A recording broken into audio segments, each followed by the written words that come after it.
Mi nombre es Julián, y hace 3 años estuve a punto de morir en un hospital del Estado de México.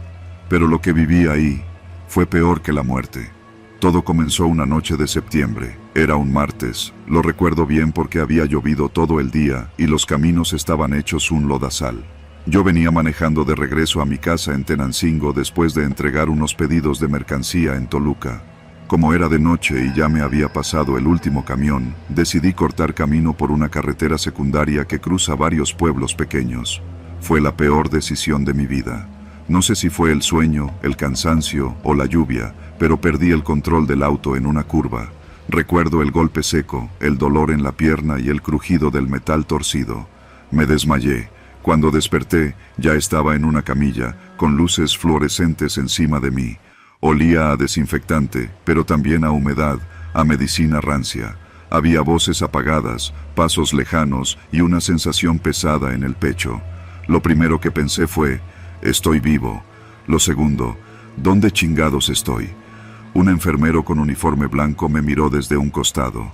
Tranquilo, me dijo. Tuviste un accidente. Estás en el Hospital General de San Antonio de la Cal. Nunca había escuchado ese nombre. Le pregunté si podía llamar a mi familia. Me dijo que más tarde, que necesitaban hacerme unos estudios primero. Le pregunté qué tan grave estaba. Dijo que tenía una fractura en la pierna, pero nada más. Fue entonces cuando noté algo raro. No había ventanas. La habitación era una especie de sala improvisada, sin número, con paredes descarapeladas y tubos oxidados. Y hacía un frío seco, de esos que no vienen del clima sino de la atmósfera.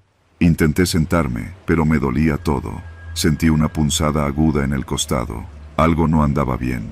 Me llevaron en silla de ruedas por un pasillo largo, iluminado apenas por luces amarillas. En el camino vi otras camas, cubiertas con sábanas, como si estuvieran abandonadas. Nadie hablaba, ni enfermeros, ni pacientes. Todo era un silencio denso, artificial, como si alguien estuviera tratando de que no se escuchara nada hacia afuera. Llegamos a una sala donde me revisaron unos tipos con bata que no traían credenciales, ni nombres, ni gafetes. Uno de ellos, un doctor de unos 50 años con acento del norte, me miró a los ojos como quien observa un trozo de carne. ¿Tienes familia?, me preguntó. Sí, mi mamá y mi hermana. ¿Vives solo? Sí. Anotó algo en una libreta vieja, de esas que venden en los tianguis. ¿Y seguro médico? No, solo trabajo por mi cuenta. Se miraron entre ellos, y uno asintió casi imperceptiblemente. Vamos a ingresarte, dijo el doctor. Mañana te operamos la pierna. Yo no entendía nada. ¿Ingresarme a dónde? ¿Qué clase de hospital era ese? Quise protestar, pedir hablar con alguien, pero me inyectaron algo en el brazo y sentí cómo se me nublaba la vista. Lo siguiente que recuerdo fue despertar en una habitación completamente distinta, sin ventanas, con una cama de metal oxidado y una luz roja encendida en la esquina del techo. Había un zumbido constante. Tenía una vía intravenosa clavada en el brazo, pero no sentía dolor. Y entonces lo escuché. Gritos, lejanos, apagados, pero claros. Gritos de hombres, mujeres, incluso de lo que parecían niños. No eran quejidos de hospital, eran gritos de terror, de súplica, gritos de gente que no quería estar ahí. Me incorporé como pude, arrastrando la pierna, y caminé hacia la puerta. No tenía picaporte por dentro, solo una ranura por donde metían la charola de comida. Empecé a golpearla. Oigan, quiero salir, quiero hablar con un doctor. Nada. Estuve ahí encerrado 2 días, tal vez 3, perdí la cuenta. Me daban comida por la rendija y no me dejaban salir. Una noche, escuché una camilla pasar por el pasillo. Una mujer lloraba, y detrás, pasos pesados. No, por favor, duele, ya no quiero, gritaba. Me acerqué a la puerta para oír mejor.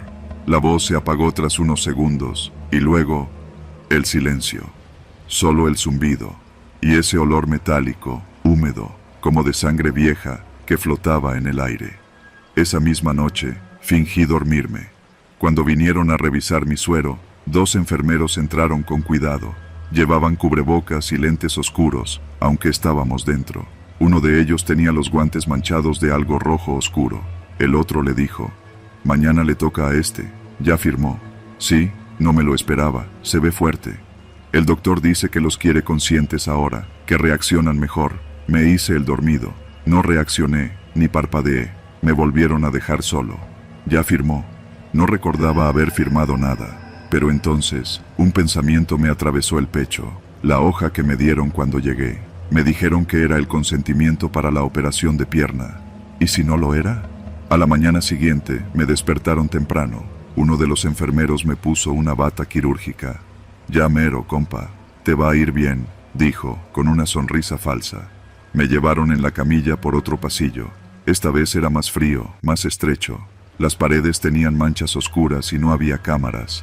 Me di cuenta, no había cámaras en ningún lado, como si no quisieran dejar rastro. Llegamos a una puerta metálica con una señal borrosa. QFB.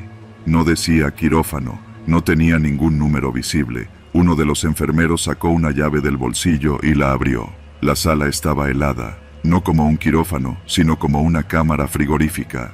Había una mesa de metal en el centro, un par de lámparas colgando y una bandeja llena de instrumentos quirúrgicos. Lo que no había era anestesia. Espérate, dije, levantándome como pude. ¿Dónde está el anestesiólogo? Uno de ellos se acercó, empujándome contra la mesa. Es rápido, nada más es un riñón. Estás sano, ya firmaste. Es donación voluntaria. ¿De qué chingados hablas? Firmaste. Está en tu expediente. No grites. Nadie va a oírte aquí. Intenté pelear. Le tiré un golpe al que estaba cerca y le pegué en la nariz. Alcancé a empujar una bandeja y los instrumentos cayeron al suelo. El otro enfermero sacó una jeringa del bolsillo y antes de que pudiera correr, me la clavó en el cuello. Todo se volvió lento. No me desmayé del todo, pero el cuerpo ya no respondía. Podía ver, oír, pero no moverme. Me pusieron sobre la mesa, me amarraron con correas viejas, me cortaron la bata, y entonces lo vi. El doctor, el mismo que me recibió, venía con guantes manchados y una expresión que no voy a olvidar jamás. Tranquilo, es por una buena causa. Hay gente esperando órganos, ¿sabes? Tú tienes suerte, vas a vivir. Tomó un bisturí. Sentí el primer corte. No voy a describir el dolor, solo diré esto. No hay anestesia que iguale el infierno de que te abran el abdomen mientras estás consciente. Sentí cada capa de carne, cada movimiento de sus manos. Grité. No me importó que nadie oyera. Grité hasta quedarme sin voz. Entonces se apagó la luz. Un apagón, un milagro. Alguien gritó por un radio. Se cayó la planta de luz. Hubo caos, gritos, pasos, golpes. En la confusión, alguien abrió la puerta y vi una sombra cruzar el umbral. Era otro paciente. Nunca supe su nombre, solo recuerdo su rostro, cubierto de sangre, con una bata rota y un tubo en la mano. Golpeó al doctor por detrás y a uno de los enfermeros. Me desató con torpeza, me ayudó a bajar. Apenas podía caminar. Había sangre por todos lados. Corrimos por el pasillo como pudimos. Llegamos a una salida trasera. Detrás de nosotros escuchábamos gritos, disparos. Alguien gritaba, ¡ciérrenlo! ¡Ciérralo ya! Salimos por una reja oxidada y corrimos al monte. Tardé 3 días en llegar a una carretera. Me recogió una familia de campesinos. Me llevaron a una clínica comunitaria donde conté lo que pude. Nadie me creyó. El hospital sigue funcionando. Cambiaron el nombre, remodelaron el edificio, pero los rumores continúan. Gente desaparece, jóvenes que tienen accidentes y de los que no se vuelve a saber. No hay denuncias, nadie quiere hablar, todos tienen miedo. Yo sobreviví con un solo riñón, pero ya no puedo dormir bien, porque todavía siento el bisturí, todavía escucho los gritos, y sé que, en algún lugar del Estado de México, hay un quirófano oculto, donde la anestesia nunca ha sido una opción. Y tú, si algún día te accidentas cerca de San Antonio de la Cal, no dejes que te lleven al hospital estatal, no firmes nada, ni aunque te digan que es por tu bien.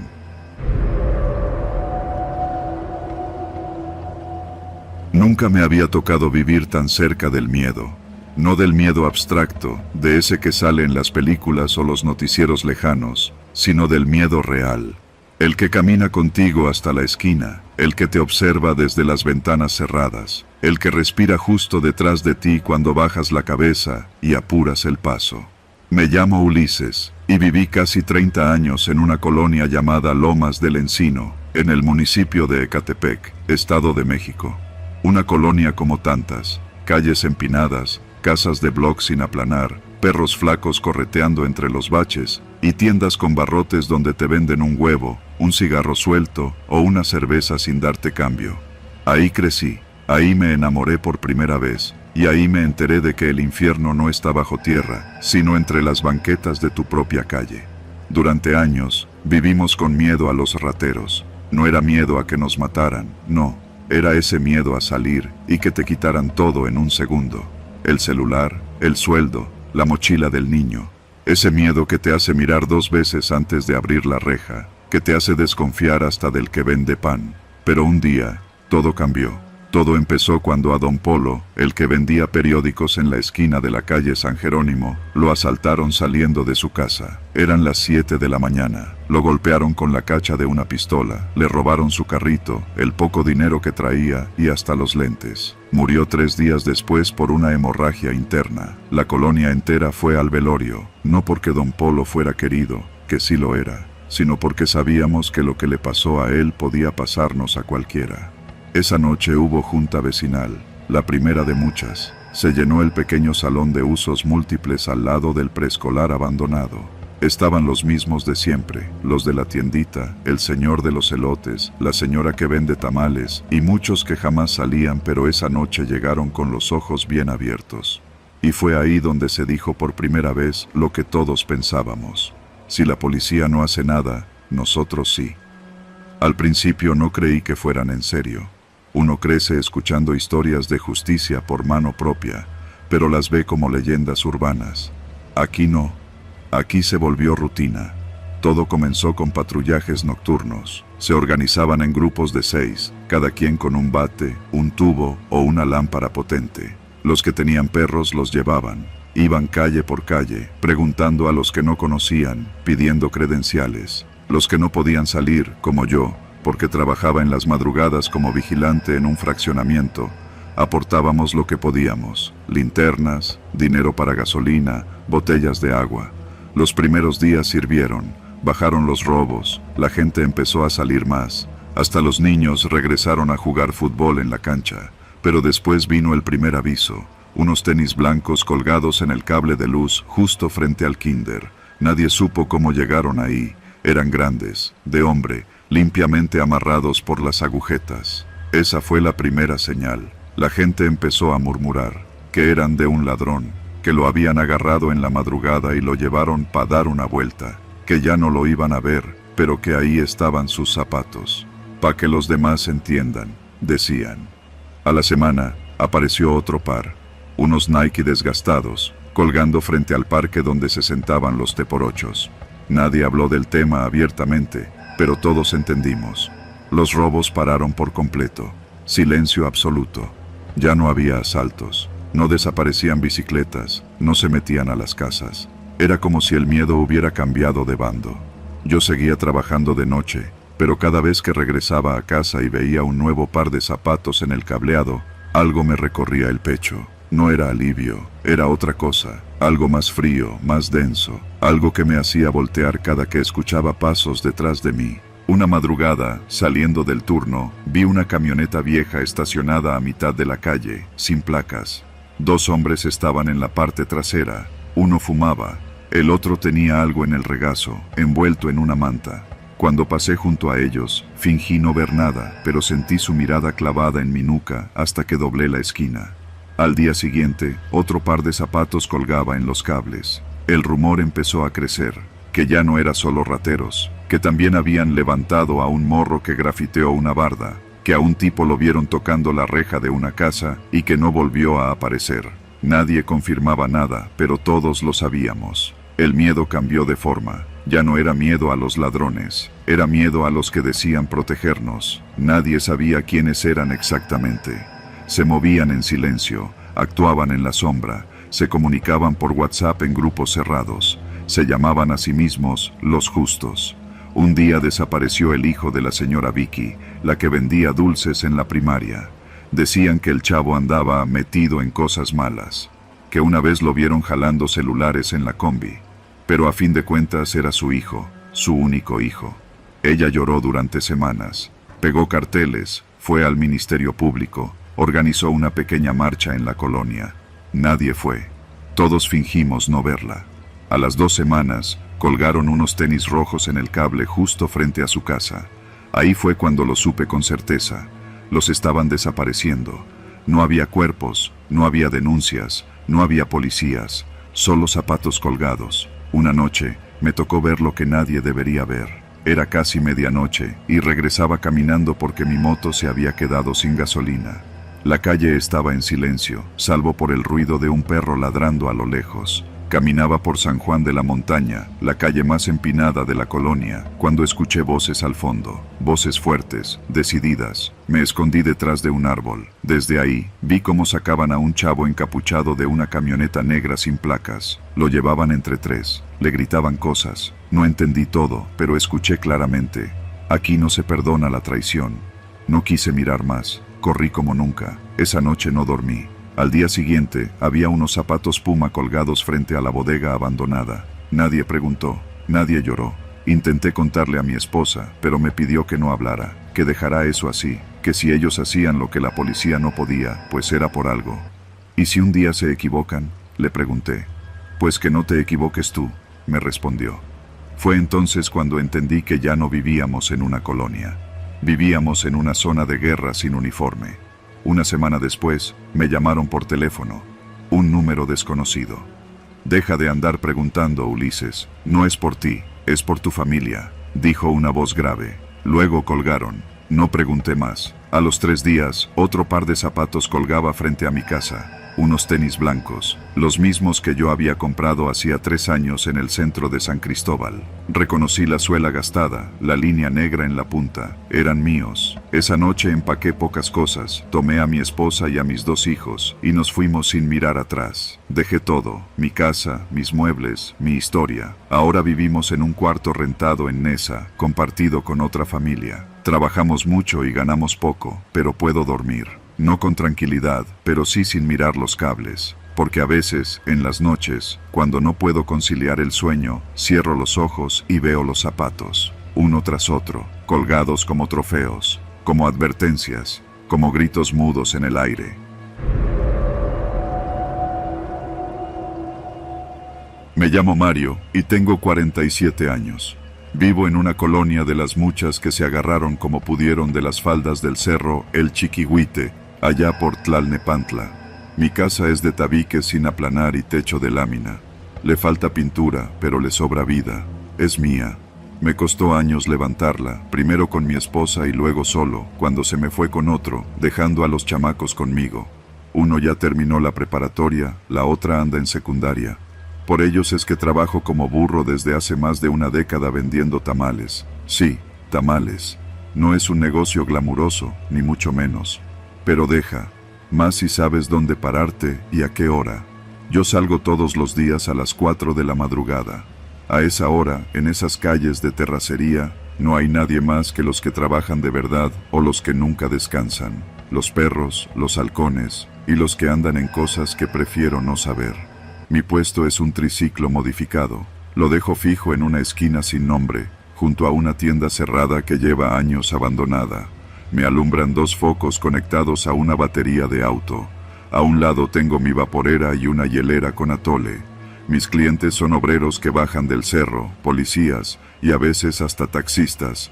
Casi nadie habla. Todos comen rápido y se van. Pero si algo aprendí en todos estos años es que, cuando hay operativo en el cerro, vendo el doble. Siempre.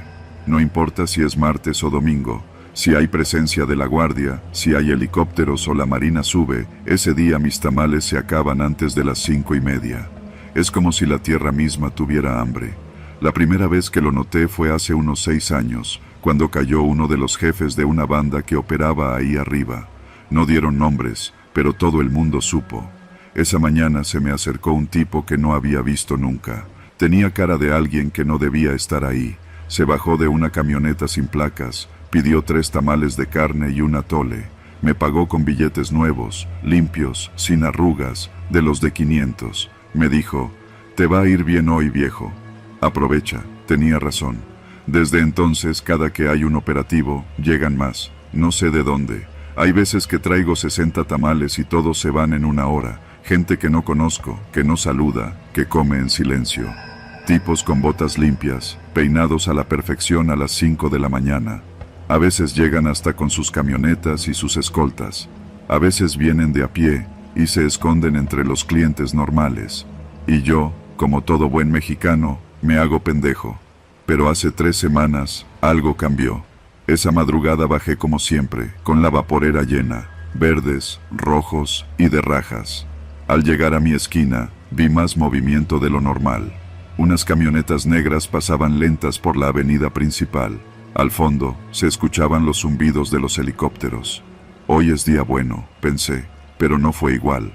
Los primeros en llegar no eran los obreros ni los albañiles, eran jóvenes, bien vestidos. Uno traía incluso un chaleco con el logo de una constructora falsa, según supe después. Todos pedían tamales de carne, no querían de rajas, no querían dulces, solo de carne, y no hablaban. Me miraban como si supieran quién soy, como si me estuvieran evaluando. Me dejaban propinas absurdas, 50, 100 pesos por cada tamal. No pregunté. A eso de las 5, la cosa se calmó. Ya no había nadie. Yo ya estaba guardando todo cuando llegó un tipo. No sé de dónde salió. Vestía suéter de esos gruesos tipo militar pero sin insignias. Tenía la cara cuadrada y la mirada de alguien que ha matado y no ha dormido bien desde entonces. ¿Eres tú el de los tamales?, me preguntó sin rodeos. Asentí. Te vengo siguiendo desde hace 3 días. No supe qué decir.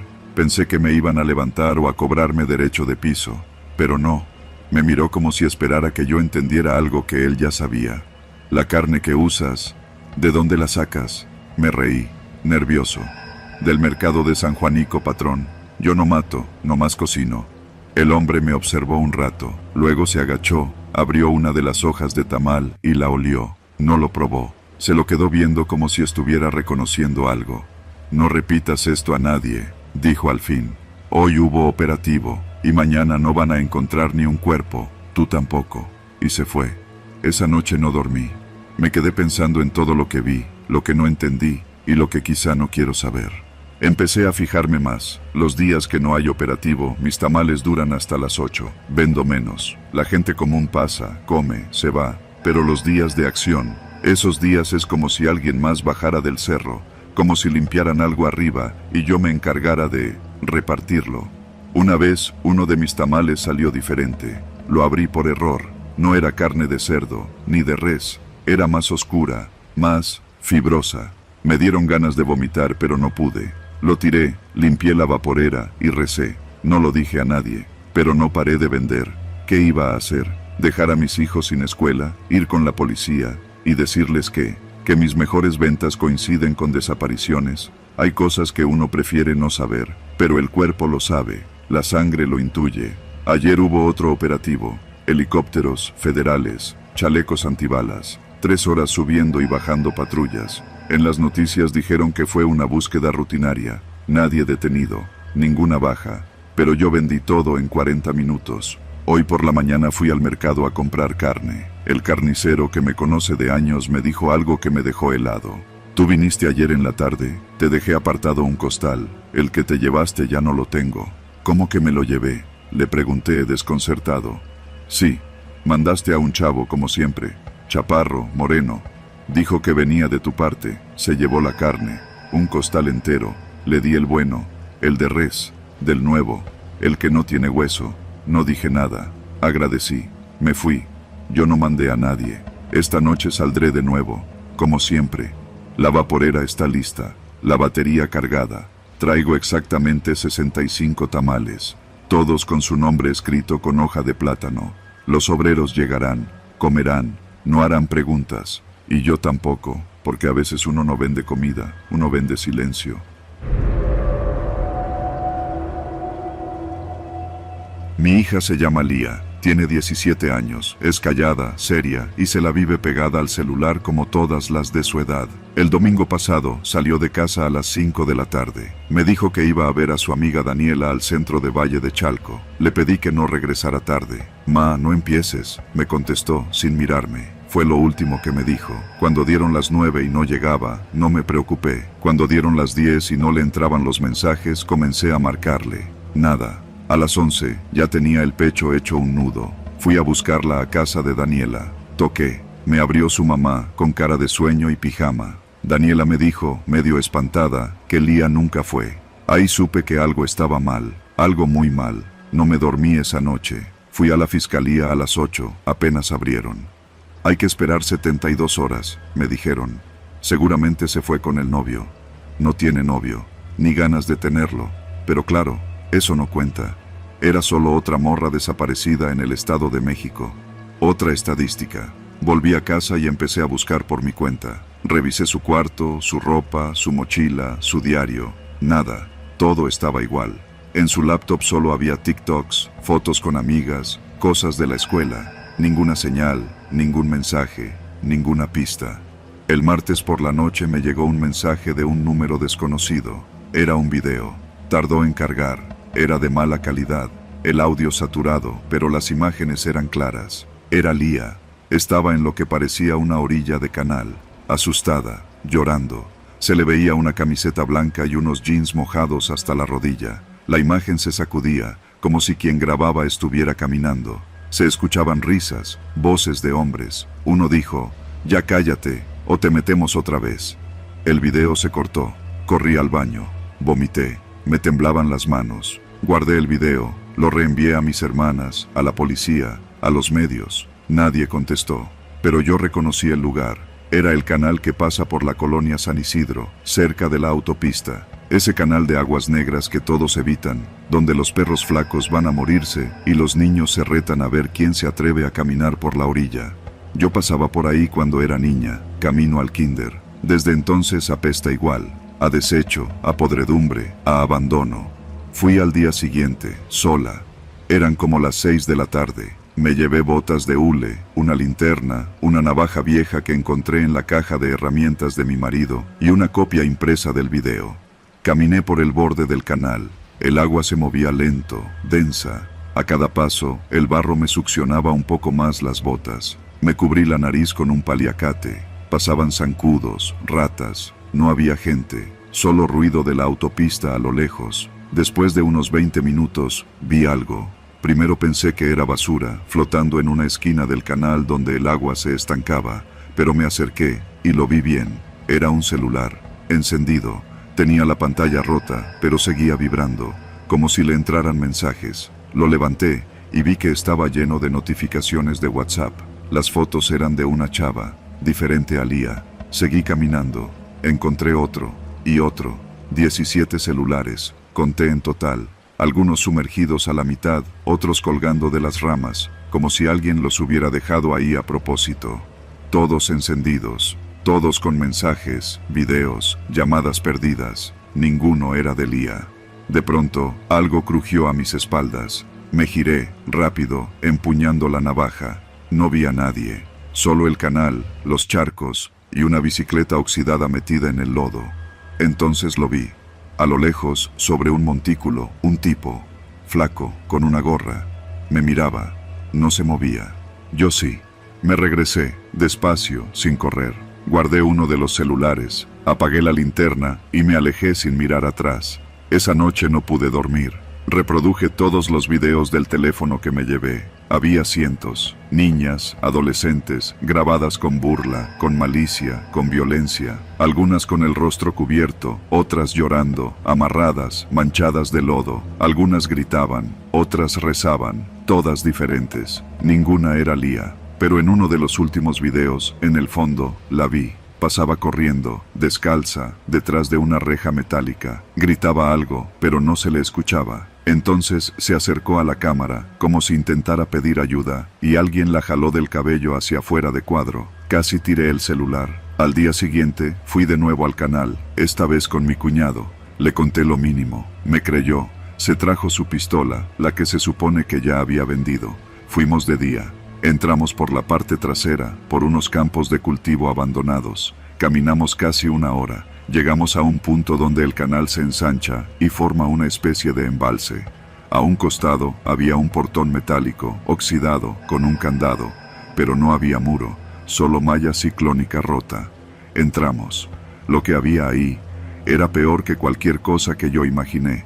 Era una especie de bodega improvisada, carros deshuesados, restos de llantas, bolsas negras, fogatas apagadas, y dentro de la estructura metálica, cajas y cajas de celulares. Algunos aún vibraban, otros tenían pantallas encendidas, grabaciones, notas de voz, mapas, muchos con la misma ubicación marcada. Mi cuñado y yo revisamos rápido, no sabíamos qué buscar, solo queríamos encontrar algo de Lía, y la encontramos, no a ella. Su mochila estaba tirada junto a un colchón sucio. Adentro tenía su suéter favorito, su credencial escolar, un estuche de sombras. El celular no estaba. Mi cuñado revisaba mientras yo me arrodillaba junto a la mochila. Entonces, alguien gritó afuera. Nos congelamos. Él me hizo señas. Apagamos las linternas. Se escucharon pasos, voces.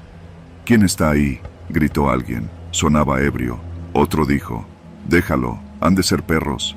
Luego risas. Esperamos en silencio, agachados entre fierros viejos.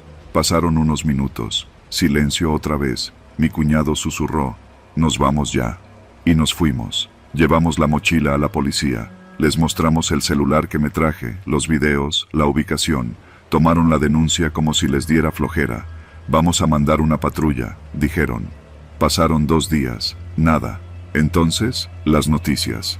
En los noticieros locales. Operativo en bodega clandestina en Valle de Chalco. Se asegura predio con vehículos robados y material electrónico. No hay detenidos. Se investiga si el lugar está vinculado con desapariciones en la zona. Mencionaron que encontraron evidencia relacionada con al menos 7 mujeres.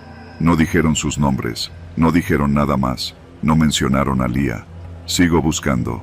Todos los días. Sigo recibiendo videos, a veces desde números distintos. Sé que me vigilan, sé que están ahí, cerca. La policía no ha hecho nada, pero yo no me voy a detener. No me importa si estoy sola, si me matan, si me desaparecen también, porque a mi hija no la voy a dejar en un canal, ni la voy a reducir a un expediente. Y si alguien más vuelve a caminar por esa orilla y encuentra un celular encendido, tal vez ya sea uno que yo dejé.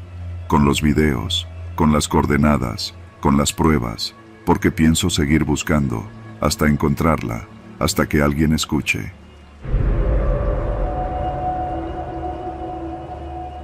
No sé en qué momento tomé la peor decisión de mi vida, pero si tuviera que buscar un punto exacto, fue aquella tarde frente al local número 8 de una plaza comercial en Ecatepec.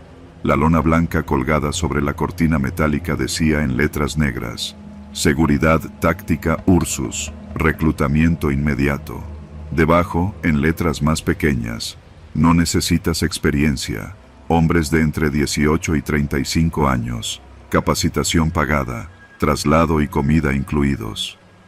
Me acababan de correr de una bodega donde estuve cargando cajas sin contrato. No tenía ni 100 pesos en la cartera y mi casero ya me había dejado 2 notas clavadas en la puerta. Pensé que lo peor que podía pasar era que me hicieran vender tarjetas o volantes. No sabía que había lugares más peligrosos que la calle. Entré. Dentro, el lugar estaba recién pintado, con paredes blancas, un escritorio metálico y un tipo con camisa táctica y barba cerrada, sentado frente a una laptop. Se llamaba Ferrusca. Así se presentó. Nada de señor, ni licenciado. Solo Ferrusca. ¿Tienes identificación?, me preguntó sin mirarme. Le pasé mi INE. Perfecto. ¿Te interesa trabajo de seguridad? Asentí. Pero antes de poder preguntar nada, me entregó una hoja para firmar. Es un precontrato, solo para que vengas al entrenamiento. Si pasas las pruebas, en una semana tienes uniforme, credencial y salario fijo. ¿Sabes disparar? Le dije que no. Mejor, así no vienes con vicios. La firma me tembló un poco, pero no me detuvo. Cuando tienes hambre y te ofrecen comida y un sueldo, no preguntas mucho. 2 días después me citaron en una camioneta blanca sin placas, frente a la estación olímpica del Mejibus. Éramos 11 hombres. Todos veníamos por lo mismo, dinero rápido. Algunos tenían cara de cholos reformados, otros como yo solo traían el miedo bien escondido detrás de la esperanza. Nos subimos sin hablar mucho. Nadie preguntó a dónde íbamos. Al principio pensé que era por Chalco o Nesa, pero tras casi 2 horas de camino, nos internamos por una zona de terracería entre San Felipe del Progreso y Jocotitlán. Al fondo, una barda perimetral blanca, de unos 3 metros de alto, cercada con alambre de púas. Una caseta y un portón negro nos dieron la bienvenida. En la entrada, un letrero oxidado: propiedad privada, entrenamiento armado, acceso solo con autorización. Desde ahí supe que esto era otra cosa, pero ya era tarde para arrepentirme. Nos hicieron bajar, dejar mochilas y celulares. Una señora robusta nos dio un desayuno simple: café con pan dulce y un plato de huevo revuelto con frijoles. Luego nos llevaron a una especie de aula portátil con bancas de madera. Ahí conocimos al instructor Medina, ex militar, moreno, con el cuello lleno de cicatrices viejas. Hablaba fuerte y con palabras cortadas. Aquí no están para jugar. Este es un centro de formación para escoltas y guardias privados de alto riesgo. Aprenderán a disparar, someter, resistir. No hay quejas, no hay lloriqueos. Y sí, van a servir como blancos humanos. Simulaciones, proteger objetivos, aprender bajo fuego real. Nadie reaccionó. Algunos rieron como si fuera broma, pero no lo era. El primer día fue físico. Nos hicieron correr, arrastrarnos por el lodo, cargar sacos de arena, meternos en un canal de agua helada. Cuando llegó la noche, nos dieron cobijas delgadas y nos metieron a unos cuartos sin camas. Dormimos en el suelo. Uno se orinó. Otro se fue a vomitar detrás de una barda. El segundo día comenzó el campo de tiro. Yo pensé que nos enseñarían con pistolas de salva, o al menos con armas descargadas, pero ahí no había simuladores. Medina y otros 2 hombres con chalecos negros nos pusieron chalecos antibalas viejos, y nos colocaron en formación, de pie, al frente de una barda de tierra. Frente a nosotros, otros reclutas, más antiguos, apuntaban rifles semiautomáticos hacia nuestras piernas. No hay error, no hay disparos a matar, dijo Medina. Solo apuntan a un punto específico, a 30 centímetros del suelo. Si tú te mueves, es tu culpa. Si ellos fallan, es su cabeza. Cuando escuché el primer disparo, me oriné un poco. Nadie lo notó. El aire se llenó de ese olor ácido que deja la pólvora, mezclado con el miedo puro. Las balas silbaban cerca, tan cerca que sentías cómo cortaban el aire junto a tus tobillos. Cada jornada era así. Nos colocaban en distintas posiciones, corriendo, cubriendo a un VIP, rodando por el suelo, todo con fuego real. Nos dijeron que era la mejor forma de enseñarnos, que así entrenan en Rusia o en Israel. Pero yo sabía que era una mentira. Esto no era entrenamiento, era condicionamiento al miedo. A uno de los reclutas más jóvenes, Gamaliel, le rozó una bala a la pantorrilla. Sangró. Medina se le acercó, le gritó que no era nada, que un hombre aguanta más. Luego le echó sal en la herida. Al día 5, ya no éramos 11. 2 se habían ido. Uno más se fracturó el brazo en un ejercicio de sometimiento. Nadie lo llevó al hospital. Lo dejaron tirado en una lona hasta que dejó de gritar. Por la noche escuchábamos gritos, no de dolor, sino de rabia. Uno de los instructores, Rodas, decía que así se curtían los hombres. Que si llorabas, no servías para el trabajo real. No sabíamos cuál era ese trabajo. Solo hablaban de misiones urbanas, operativos nocturnos y protección de intereses estratégicos. Nunca mencionaban empresas ni contratos. Nos mantenían sin información. Cada día parecía más una secta que una empresa de seguridad. Una noche, escuché una conversación cerca de la cocina. Rodas hablaba por teléfono, mencionaba cosas como zona roja, entrega de paquete y solo mandamos a los nuevos. No alcancé a oír más. Esa misma semana, 3 compañeros fueron sacados del campamento en una Suburban negra. Nunca los volvimos a ver. A mí me tocó el día 7. Me asignaron a rescate de objetivo en una propiedad privada cerca de Tenancingo. La verdad era que íbamos a intimidar a unos campesinos que no querían vender su terreno. Lo supe cuando vi las armas, los pasamontañas y los galones de gasolina. No éramos escoltas, éramos carne de cañón, matones uniformados. Esa noche huí. Me escabullí entre los matorrales, crucé cerros y caminé horas hasta llegar a una carretera. Estaba lleno de lodo, temblando y con el estómago revuelto. Un taxista me llevó hasta Toluca sin cobrarme. Me dijo que ya había visto otros como yo, los chavillos que escapan de allá arriba. Traté de denunciar. Fui a una delegación. Mostré los papeles, las marcas en la piel. No me creyeron. Dijeron que si no tenía pruebas, no podían hacer nada, que mejor no me metiera. Es gente pesada, me advirtieron. Ahora estoy en casa de un primo, en Cuautitlán. Cambio de número cada semana. Tengo miedo de que un día toquen la puerta y sea Medina o Ferrusca. No por venganza, no creo que les importe, pero quizás sí para que no cuente esto. A veces sueño con el silbido de las balas, con los gritos, con los relojes sin manecillas del cuarto de armas. No sé si eso lo imaginé o si fue real. Solo sé que si estás leyendo esto y ves un cartel parecido en una plaza cualquiera del Estado de México, huye. No es un trabajo, es una trampa.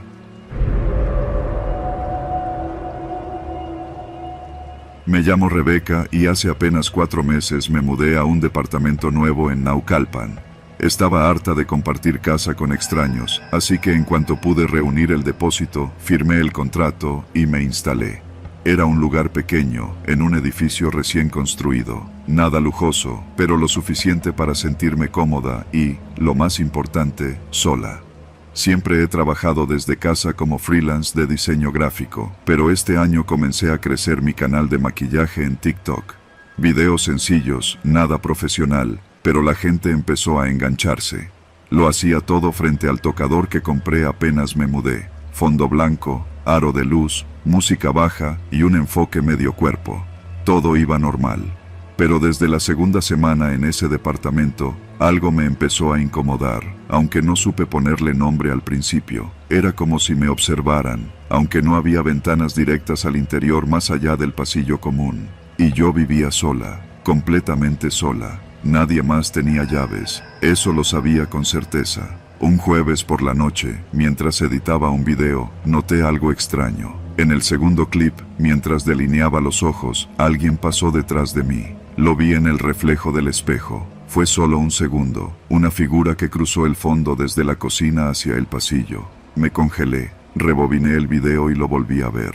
No había duda, alguien pasó. Me levanté de golpe y revisé todo el departamento. La puerta seguía con seguro, las ventanas cerradas. No había manera de que alguien hubiera entrado. Dormí con un cuchillo de cocina bajo la almohada esa noche, aunque no pegué los ojos más de 2 horas. Lo más raro fue que, al día siguiente, revisé nuevamente el video, y ya no había nada. La figura ya no aparecía. Me pregunté si lo había imaginado, si quizá la edición se había corrompido.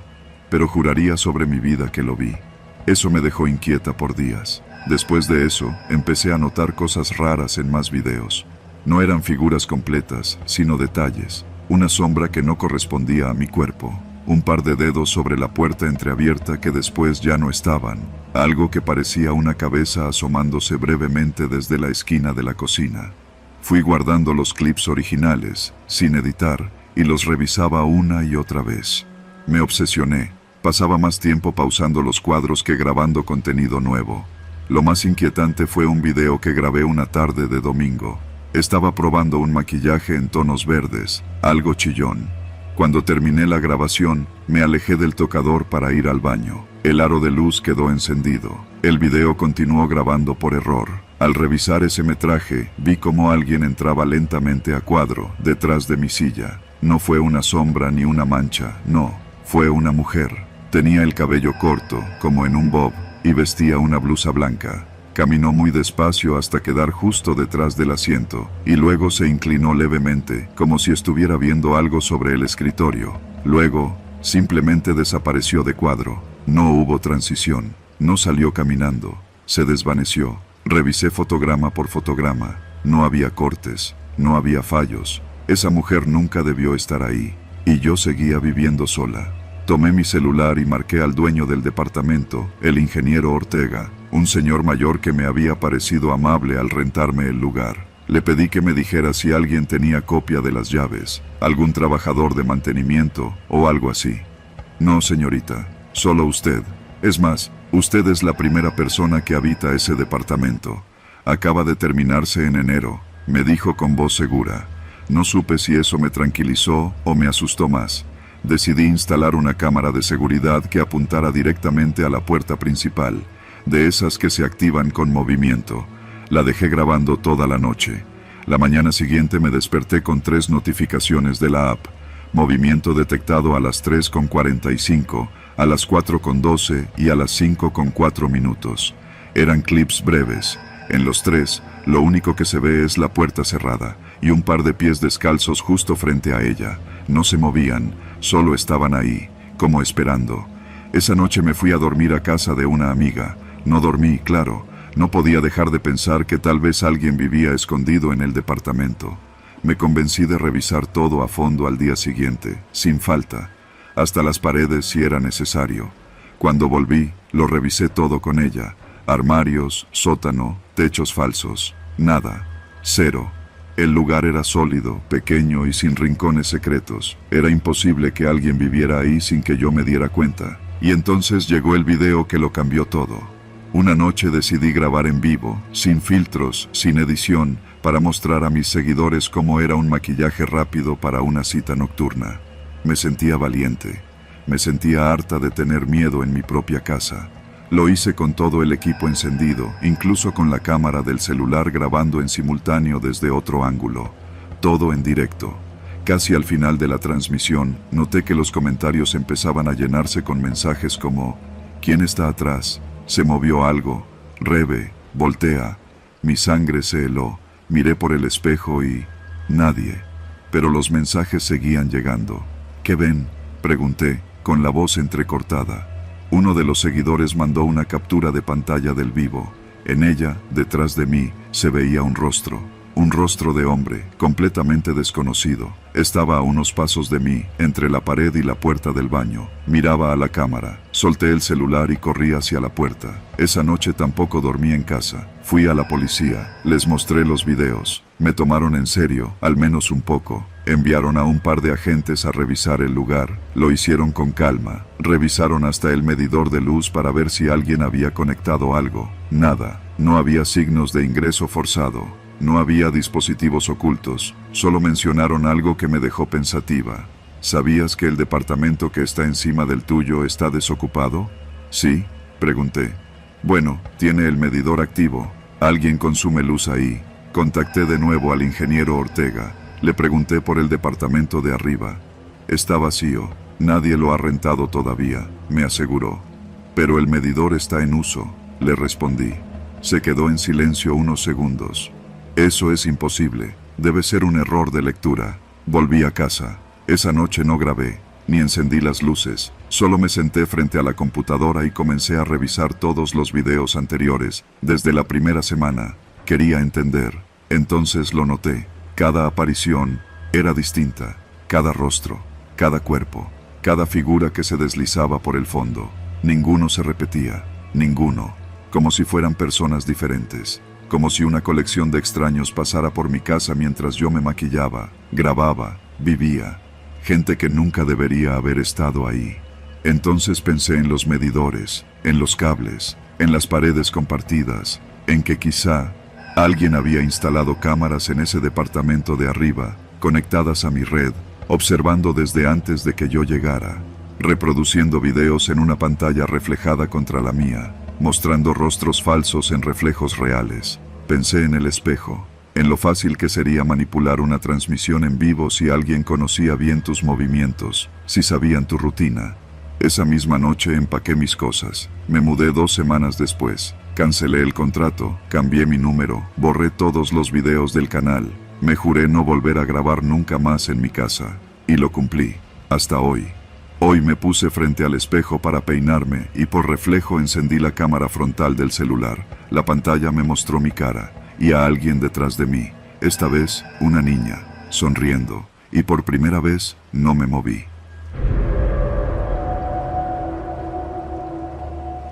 No sé ni cómo empezar esto. Tal vez porque, por más que lo he intentado, no he podido contarle a nadie lo que vi sin que me tomen por loco. Pero no lo estoy, lo juro. Todo lo que voy a contar pasó de verdad, en un municipio del Estado de México que prefiero no nombrar, porque sé que esa gente todavía está por ahí, vendiendo, operando, vigilando. Yo me llamo Víctor, tengo 37 años y crecí en una colonia popular, de esas que apenas sobreviven entre avenidas rotas, casas en obra negra y bardas tapizadas de anuncios políticos. Mi vida siempre fue sencilla. Trabajé desde joven, tuve mi negocio de tacos unos años, me fue mal, y desde hace como 5 me dedico a vender carne en el tianguis que se pone los miércoles y domingos a unas cuadras del mercado municipal. Antes me surtía con los proveedores del rastro de Tlalnepantla, todo legal, más caro, sí, pero sin problemas. Pero hace un par de años, otro carnicero, uno de los viejos, me dijo que si quería ganar más, tenía que dejar de ser pendejo y comprarle a la gente del otro lado de la barranca. La calidad es igual, pero te sale a la mitad, me dijo. Y no preguntes de más, nomás paga puntual. Al principio dudé. Todos sabíamos que del otro lado de esa barranca, en los límites de la colonia, había una zona de talleres clandestinos, bodegas sin letreros y casas que nadie visitaba de día. Pero la competencia en el tianguis estaba dura, y yo apenas si le sacaba algo a cada kilo. Accedí. Me citaron a las 5 de la mañana en un callejón detrás de una pollería abandonada.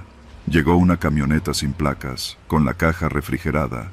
Los tipos que bajaron la mercancía no hablaban, solo entregaban y cobraban. Carne empacada al vacío, sin sellos oficiales, pero con cortes perfectos. Muy buena calidad, la neta. Nunca supe su origen, nunca pregunté. Pasaron los meses y mi puesto creció. Empecé a vender más barato que los demás, pero ganaba más. Incluso metí nuevos cortes, arrachera, chambarete, costilla de res. Todo fresco, sin hueso. A veces, me preguntaban mis clientes, ¿de dónde sacas esta carne, don? Está bien buena. Yo sonreía y les respondía cualquier cosa, que de un rastro privado, que un primo tenía ganado en Jalisco, lo que fuera. Y funcionaba. Tenía filas. Gente que me compraba cada semana y recomendaba. Una señora incluso me dijo que sus hijos, que no comían carne roja, se la pedían a ella porque les sabía más dulce. No le di importancia.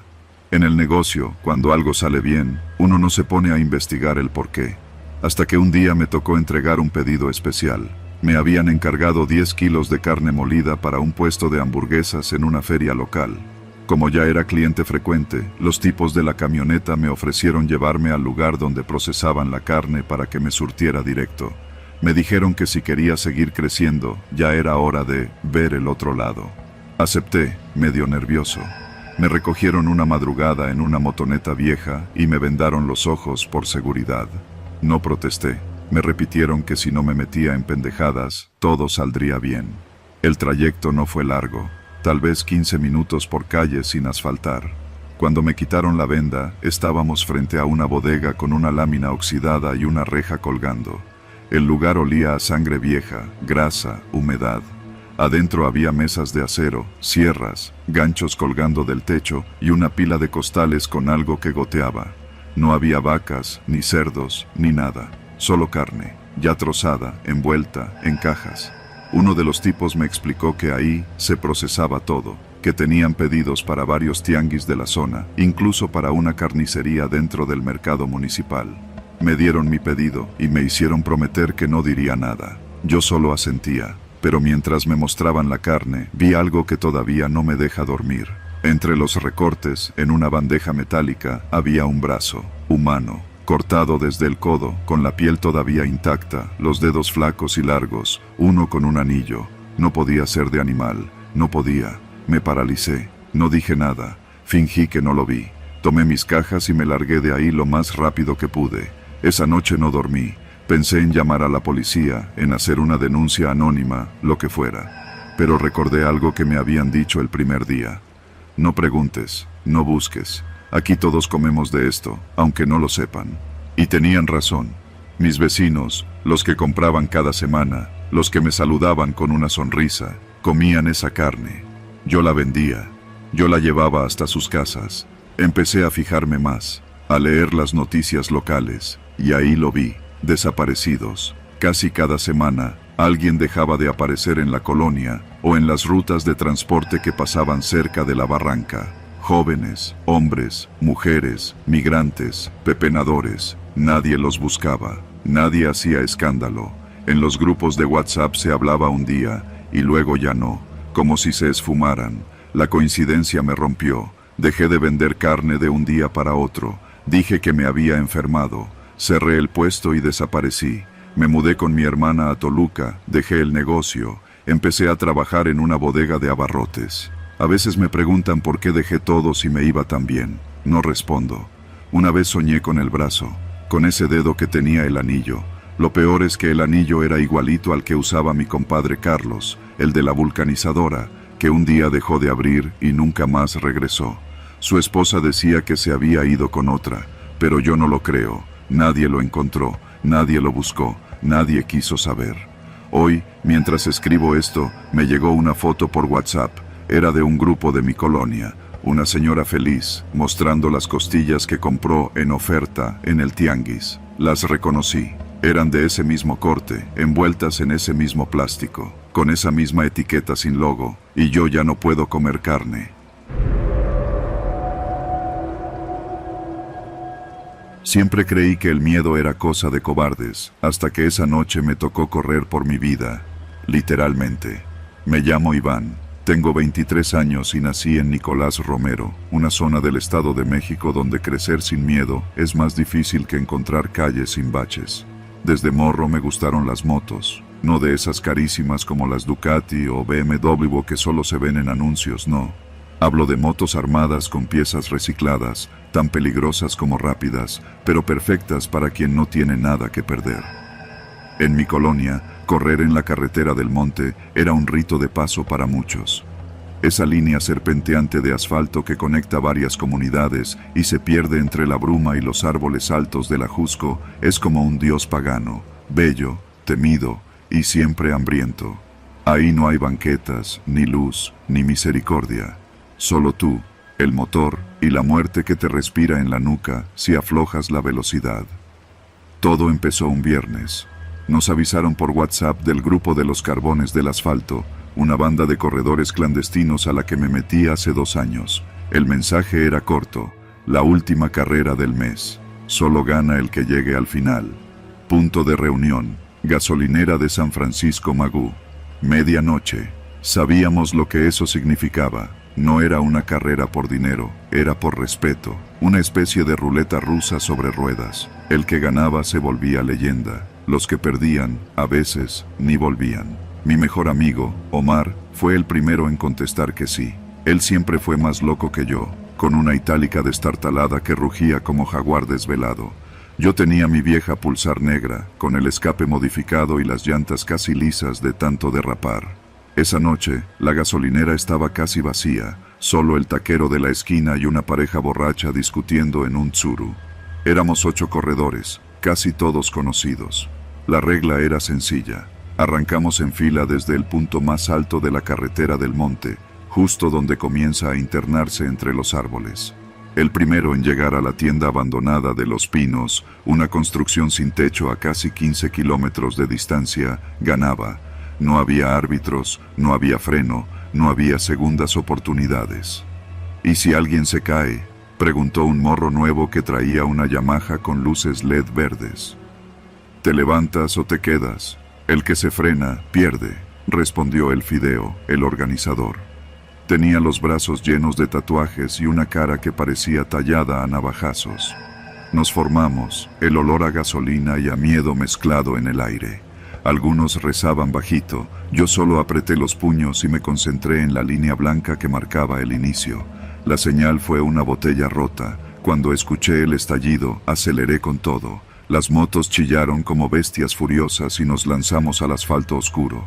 Los primeros 5 kilómetros fueron adrenalina pura. Curvas cerradas, parches de niebla, ramas caídas. Omar iba a mi lado, riéndose como poseído, gritando cosas que no alcanzaba a entender. En esos momentos, no piensas, solo sigues adelante. Pero en la curva de la Boca del Diablo, el primer accidente sucedió. Uno de los chicos, el que tenía la Yamaha LED, perdió el control. Lo vi de reojo volar por el aire como trapo mojado y desaparecer entre los árboles. Nadie se detuvo, sabíamos lo que implicaba esta carrera. Nadie corre pensando en volver por los caídos. Eso es parte del juego. La carretera del monte no es larga, pero te exprime como si lo fuera. A los 8 kilómetros, solo quedábamos 5. Un olor a quemado empezó a llenar el ambiente, como si el asfalto se estuviera derritiendo bajo nuestras ruedas. La neblina era tan espesa que las luces apenas servían de algo. Vi una silueta pasar corriendo a unos metros de la carretera. No era animal ni humano, no me detuve a averiguarlo. Fue justo en la zona conocida como Las Cumbres, donde se puede ver todo el valle iluminado si logras levantar la mirada, que ocurrió lo peor.